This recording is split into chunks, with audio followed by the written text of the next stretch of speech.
마태복음 9장 36절 다시 읽어드리겠습니다. 무리를 보시고 불쌍히 여기시니 이는 그들이 목자 없는 양과 같이 고생하며 기진함이라. 그 이전 본문은 예수께서 모든 도시와 마을에 두루 다니사 그들의 회당에서 가르치시며 천국 복음을 전파하시며 모든 병과 모든 악한 것을 고치시니라 라고 되어 있습니다. 그리고 그 뒷부분은 제자들에게 말씀하시기를 주수할 것은 많되 일꾼이 적으니 주수하는 주인에게 청하여서 주수할 일꾼들을 보내주소서 라고 하셨습니다. 자, 누가복음 10장에 보면은 선한 사마리아인의 비유가 나옵니다. 예루살렘에서 여리고로 가는 도중에 누가 강도를 만났는데 제사장도 피해가고 레위인도 피해갔으나 유대인들이 멸시하던 사마리아 사람 한 사람이 그를 보살펴주고 여관에까지 데리고 가서 주인에게 병을 다 낫게 해주면 나중에 모자라는 돈은 돌아와서 내가 다 갚겠다 이렇게 말해줍니다. 그리고 예수님이 바로 이 사람이 강도 맞는 사람의 이웃이다 이렇게 했습니다.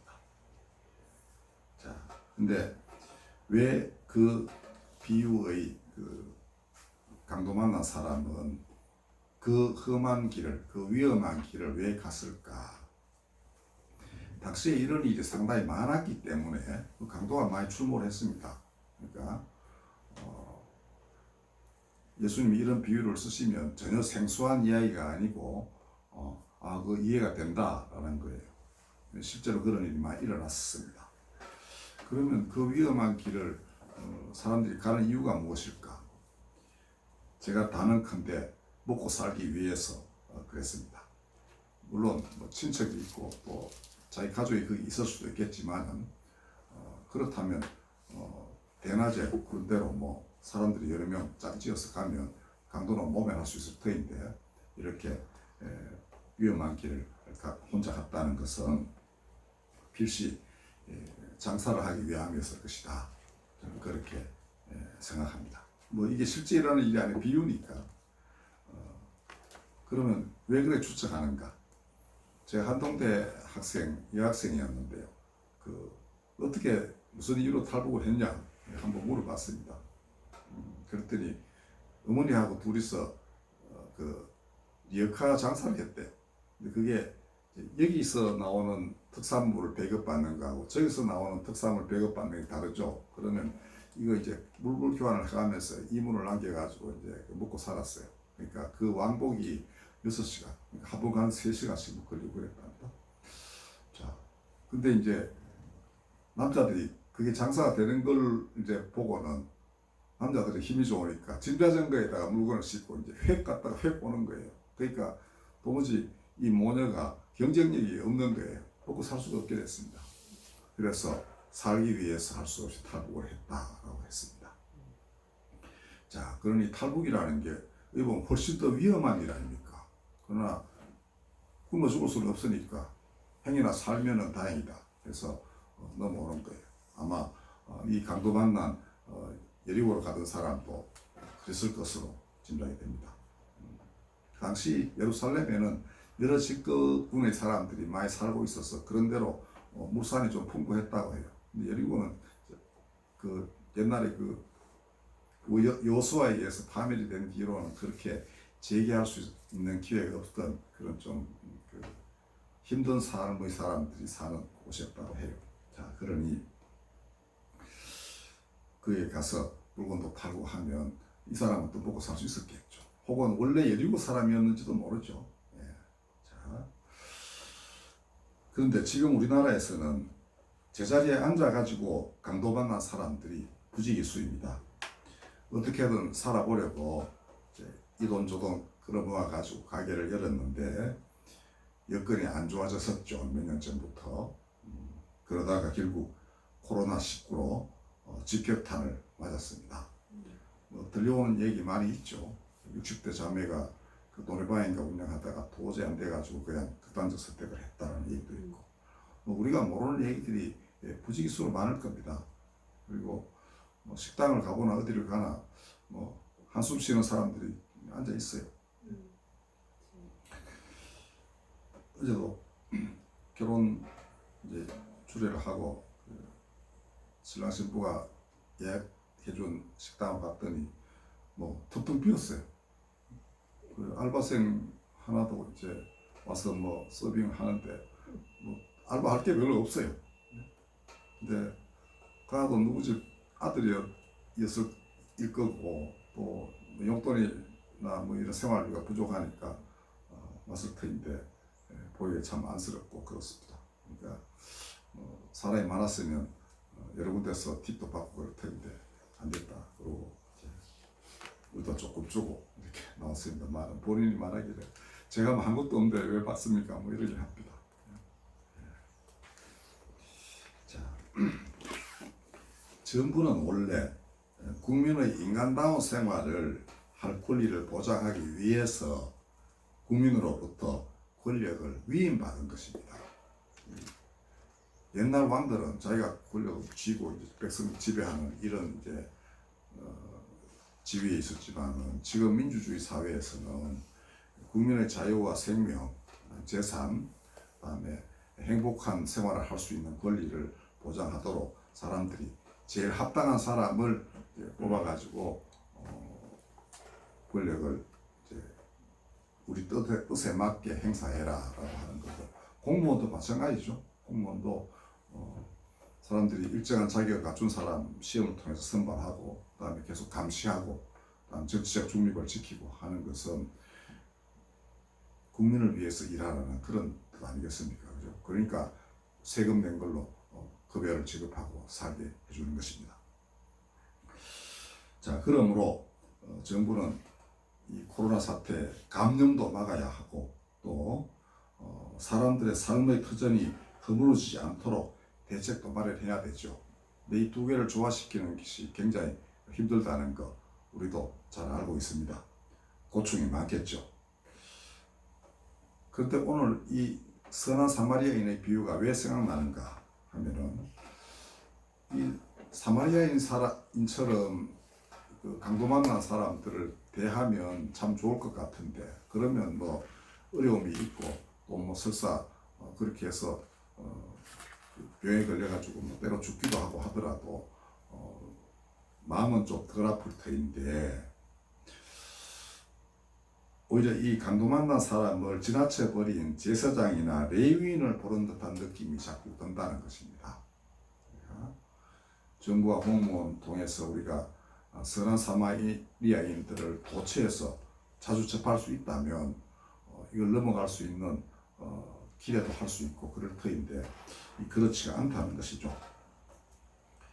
제가 과문한 탓인지는 모르지만은 누가 강남에 아파트를 팔아서 주변 사람을 도왔다는 얘기 들은 적이 없습니다. 오히려 자기 재산을 지키려고 편법을 동원하거나 혹은 아예 공직을 사퇴하는 사람이 있다는 소문은 들었습니다. 뭐 그 외에도 우리가 지금 접하고 있는 제가 일일이 뭐 말하고 싶지 않습니다만 많은 그 지도자들의 그 여러 가지 뭐 비리들, 의심스러운 일들 이런 것들을 보면서 이거 참 하염없이 손님 기다리며 한숨 짓는 사람들은 선한 사마리아인이 혹시 없을까? 정부가 혹시 그런 일을 해줄 수 있을까? 혹은 뭐 기업인들이 혹시 그걸 할까? 이렇게 기대하지만은 현재로서는 좀 찾아보기가 힘들 듯 합니다. 이런 사람들이 대통령들어 사저를 팔아서 재난지원금에 보태라고 요구하는 것은 아닙니다. 다만 놀러가기 좋은 휴일에 거리에 몰려 나와서 무언가를 외치는 사람들을 향하여 국가에 대적하는 행위라고 호통치는 대신에 그 소리에 귀를 기울이는 그리고 그 소리라는 게 원래가 좀 사람들이 강경하고 과장되고 또 공격적으로 말을 합니다. 본심은 그까지는 아니고 원하는 게 이렇게 좀 낮은 단계일 것인데 그러면 그 마음 잘 헤아려서 필요한 걸 충족시켜주는 이런 진정한 의미의 국민의 공복을 사람들은 원하는 것입니다. 우리 나고사님 앉아 계시지만 옛날에 그 만지도 일할 때도 사실은 그렇습니다. 사람들이 보통 뭘 요구할 때는 되게 강하게 막 나가요. 그러다가 중간쯤에서 타협을 잘 합니다. 그러면 양쪽을 얘기를 잘 듣고 적정선에서 이거를 이렇게 합시다라고 조정해주는 사람이 굉장히 필요해요. 근데 지금 우리 국민의 상당수와 정부 간에는 이런 조정자도 없고 서로 말을 들으려 하는 태도도 서로가 이제 믿을 수가 없는 정도로 관계가 소원해지고 말았지 않나 이런 생각이 됩니다. 소리를 들어보려는 그런 태도만 취해도 그런 선한 사마리아인이 될 수 있습니다. 옛날에 우리 그 만지도에서도 그 누구지가 그런 아주 그 하급 공무원인데도 양쪽 얘기를 잘 들어서 만주도가 그런 대로 스무스하게 일이 진행되도록 해준 그런 사람이 있었고요. 그 사람을 파송한 고위공직자들도 그 사람의 의견을 굉장히 존중을 했었습니다. 그러니까 진심에서 우러나는 얘기를 듣고자 하는 그런 또 진심을 가진 지도자가 있다면 그는 이 비유에서 말하는 선한 사마리아인이 될 수가 있습니다. 지금 정부에게도 아직 기회는 남아 있습니다. 왜냐하면 국민의 세금이긴 하지만 쓸 돈이 아직은 있다는 거 아닙니까? 그죠?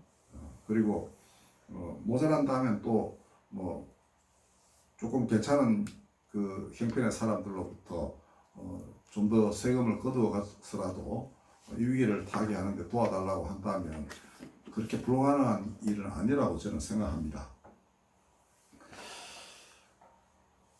시편에 보면 하나님이 다윗에게 가르치시기를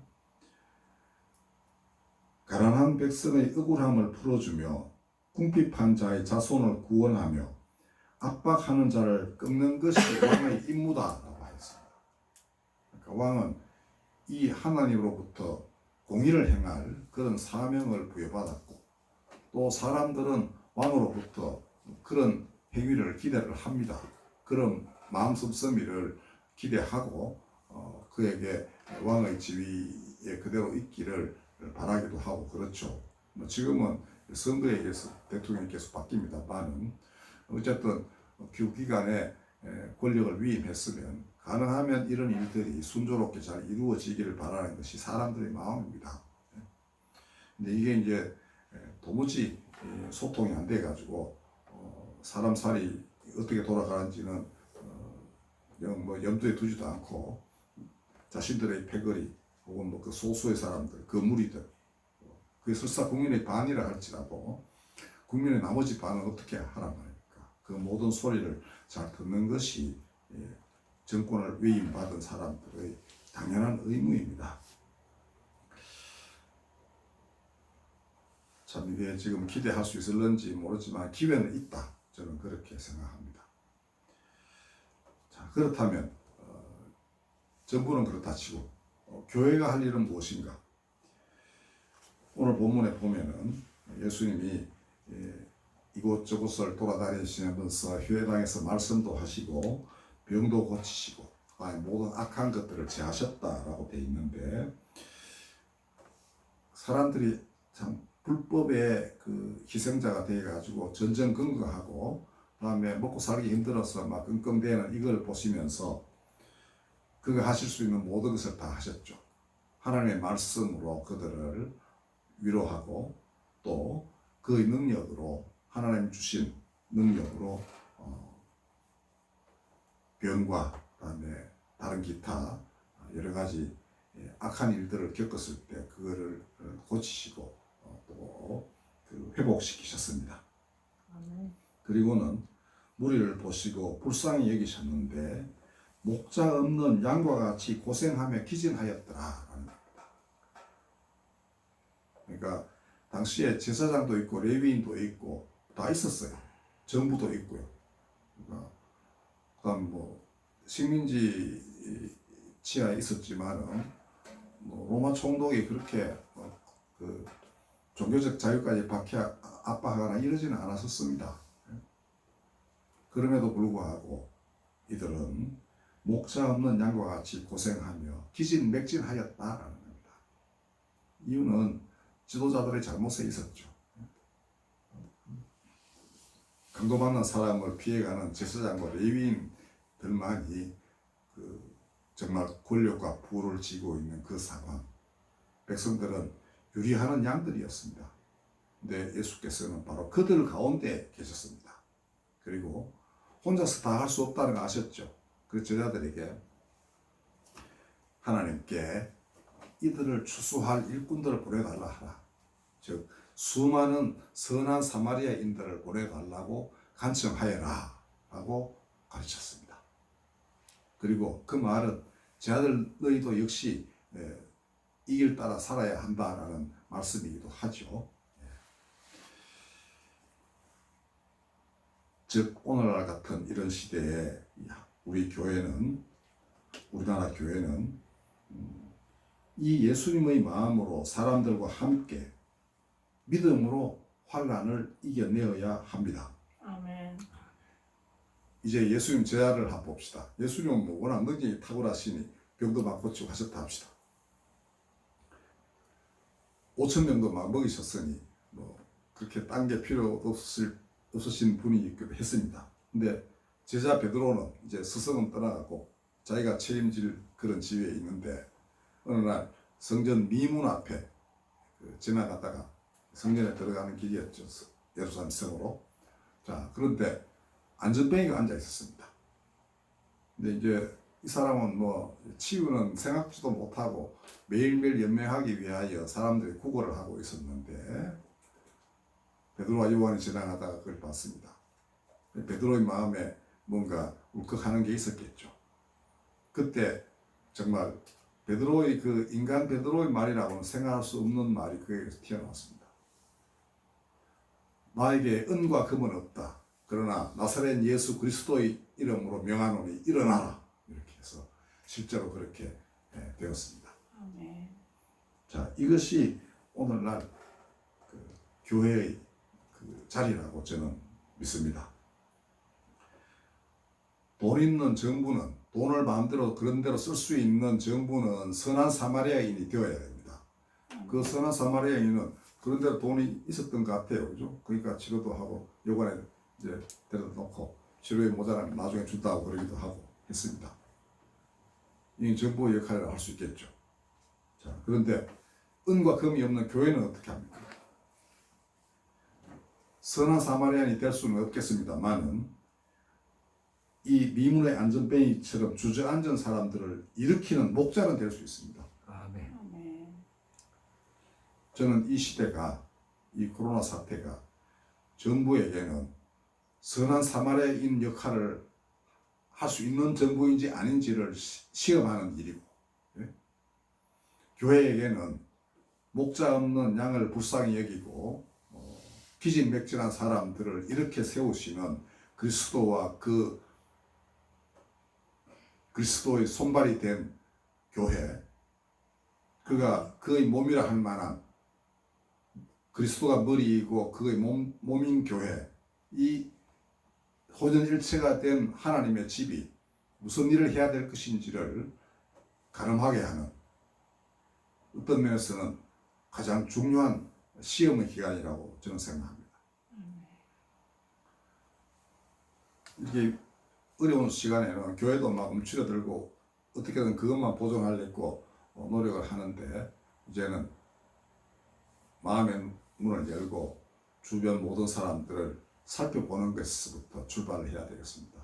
그 한숨 소리를 듣고 통곡을 듣고 그 다음에 그들과 함께 하나님께 간구하는 거.